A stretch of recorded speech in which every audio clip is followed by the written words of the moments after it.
IBPS clerk का detail notification out हो चुका है। आइए जान लेते हैं कितनी वैकेंसीज आई हैं, क्या सैलरी स्ट्रक्चर रहेगा और कुछ पैटर्न में भी चेंज देखा गया है दोस्तों। वो सारी चीजें डिटेल में समझ लेते हैं। वीडियो को लाइक करें, शेयर करें और चैनल को सब्सक्राइब करें।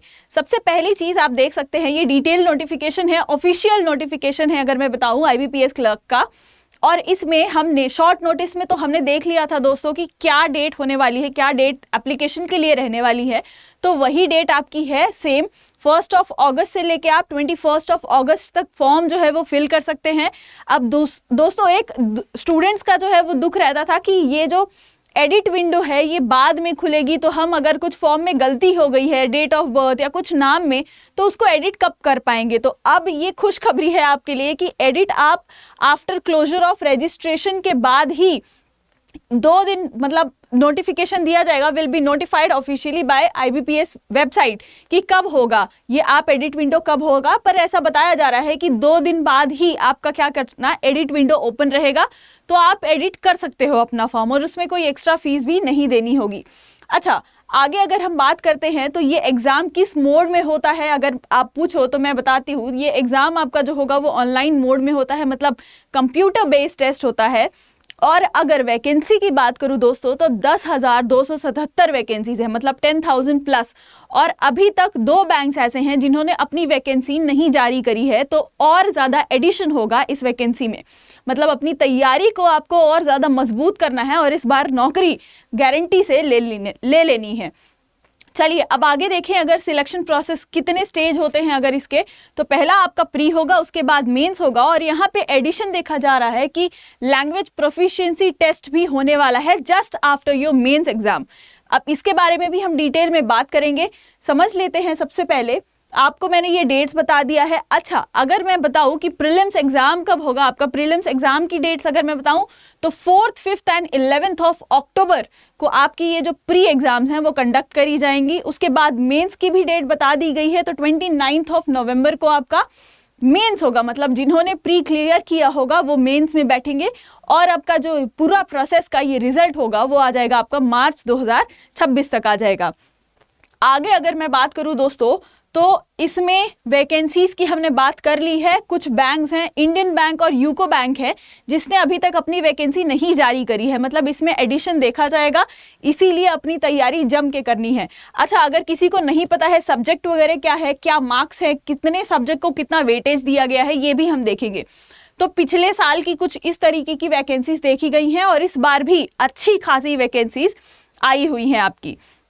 अच्छा, तो क्या एजुकेशन क्वालिफिकेशन होगा अगर आपका, तो एजुकेशन क्वालिफिकेशन में आपकी ग्रेजुएशन डिग्री होनी चाहिए दोस्तों।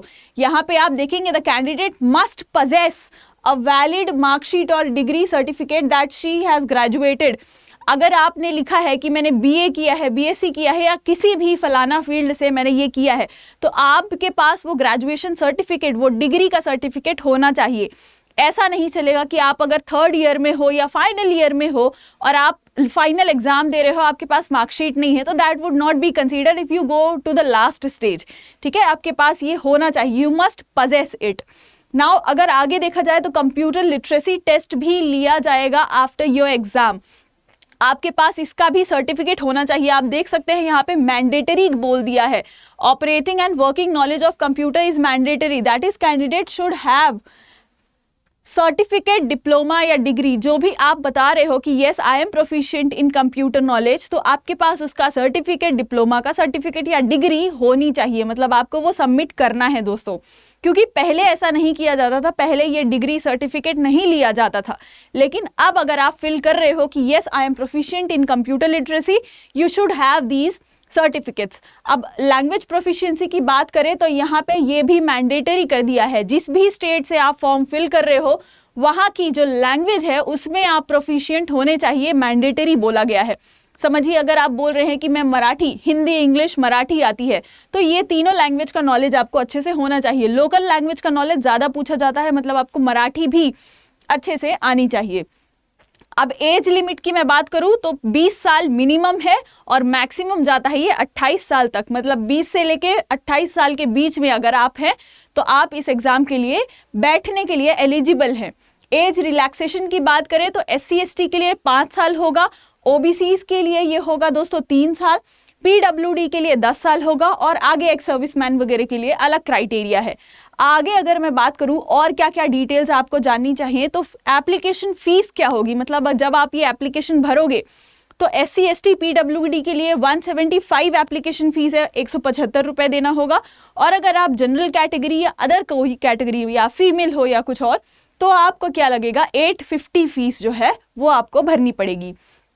आगे अगर हम बात करें तो कौन से स्टेजेस में क्या क्या पूछा जाता है, मतलब अगर आप बात करोगे प्रीलिम्स में तो कौन कौन से सब्जेक्ट होंगे आपके, तो सब 3 सब्जेक्ट होते हैं दोस्तों प्रीलिम्स में। अगर बात करूं मैं मैक्रो लेवल पे तो इंग्लिश होगा आपका, उसके बाद न्यूमेरिकसी एबिलिटी मतलब आपका जो मैथ्स होता है वो, उसके बाद रीजनिंग होगा। ये 3 सब्जेक्ट आपके पूछे जाएंगे।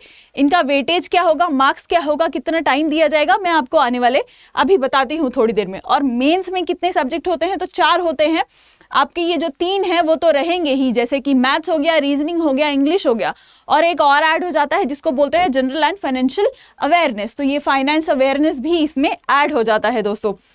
जैसा आप देख सकते हो लैंग्वेज प्रोफिशिएंसी टेस्ट, यहाँ पे candidate must be proficient in the official language of the state और यूटी जहाँ से भी आप फॉर्म फिल कर रहे हो। तो यहाँ पे मैं बार बार ये चीज़ बताऊंगी आपको, क्योंकि यहाँ पे मैंडेटरी कर दिया गया है। और यहाँ पे जो भी शॉर्टलिस्ट हो जाएगा, मतलब जो भी फाइनल एग्जाम में सिलेक्शन ले लेगा, उसका क्या होगा, डॉक्यूमेंट वेरिफिकेशन किया जाएगा उसके बाद। अब अगर हम वेटेज देखें कि कौन से सब्जेक्ट की कितनी वेटेज है इस एग्जाम में, तो सबसे पहले प्री की अगर बात करें तो इंग्लिश में कितने क्वेश्चन आएंगे आपके, तो आप देख सकते हो ये नंबर ऑफ क्वेश्चन है, ये मार्क्स है आपका 30 क्वेश्चन आएंगे, 30 मार्क्स दिया जाएगा। और टाइम अगर आपका बात करूं तो 20 मिनट दिया जाएगा आपको।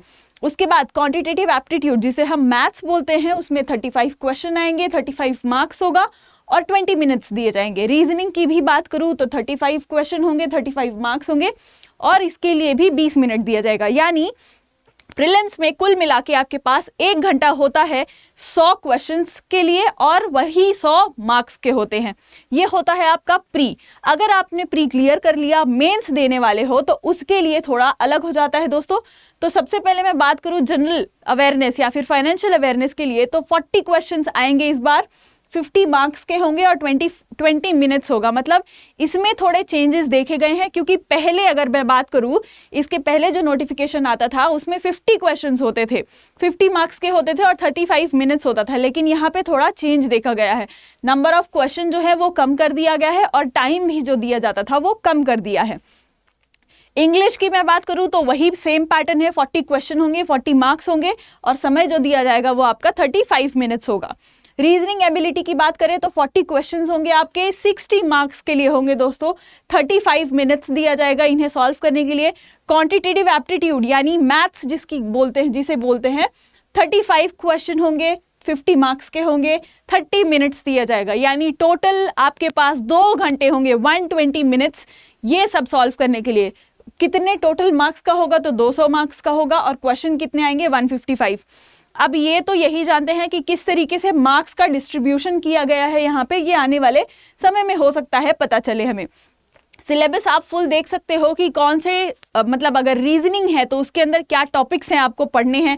अगर आपने नहीं देखा है तो प्लीज़ पहले सिलेबस देखो, उसके बाद ही आप एग्जाम को अप्रोच करिए, क्योंकि that will be the right approach. अब अगर सैलरी की बात करें तो सैलरी स्ट्रक्चर क्या होगा अगर IBPS क्लर्क का, तो बेसिक पे जो दोस्तों होता है वो 24,000 से स्टार्ट होता है।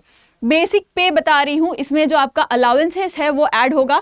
मतलब अगर आप HRA देखोगे, होम रेंटल अलाउंस और डियरनेस अलाउंस, ये सब कुछ ऐड होता है, तो सैलरी आपकी लमसम बन जाती है 40K, 40 प्लस हो जाती है दोस्तों। और आगे अगर स्टेज में बढ़ते जाते हो आप तो वो 64 तक जाती है। यहाँ पे 64 प्लस बोलूँ तो ज़्यादा सही रहेगा। उसके बाद ये अच्छा, आप एग्जाम कैसे अप्रोच कर सकते हो, तो सबसे पहले आपको डिटेल सिलेबस देखना है, प्रीवियस ईयर क्वेश्चन सॉल्व करना है, कौन से सेक्शन से कौन से ज़्यादा क्वेश्चन पूछे जा रहे हैं वो सब देखना है आपको। GK GS अपना एकदम टॉप पे रखना है, जो सब कुछ आने वाला है वो आपको पहले से, अच्छा ये क्वेश्चन आएगा और इसको मैं टैकल कर सकता हूँ, नर्वस नहीं होके जाना है एग्जाम में, फुल प्रिपेयर्ड होके जाना है। और सारे के सारे डॉक्यूमेंट्स, जब आप ये फॉर्म फिल करोगे दोस्तों, डॉक्यूमेंट्स अपने अच्छे से रखना। मतलब आपका जो फोटोग्राफ होगा, सिग्नेचर होगा, थंब प्रिंट होगा, सब कुछ रख लेना अच्छे से। कितना KB MB में वहाँ पे दिया गया है उसमें रखिएगा, ताकि आपको फॉर्म फिल करते वक्त प्रॉब्लम ना हो। बाकी जो भी गाइडेंस रहेगी मैं यहाँ से देती रहूंगी, कमेंट्स में बताइएगा अगर आपको जो भी प्रॉब्लम आ रही है। तब तक के लिए आप वीडियो को लाइक करें, शेयर करें और चैनल को सब्सक्राइब करें।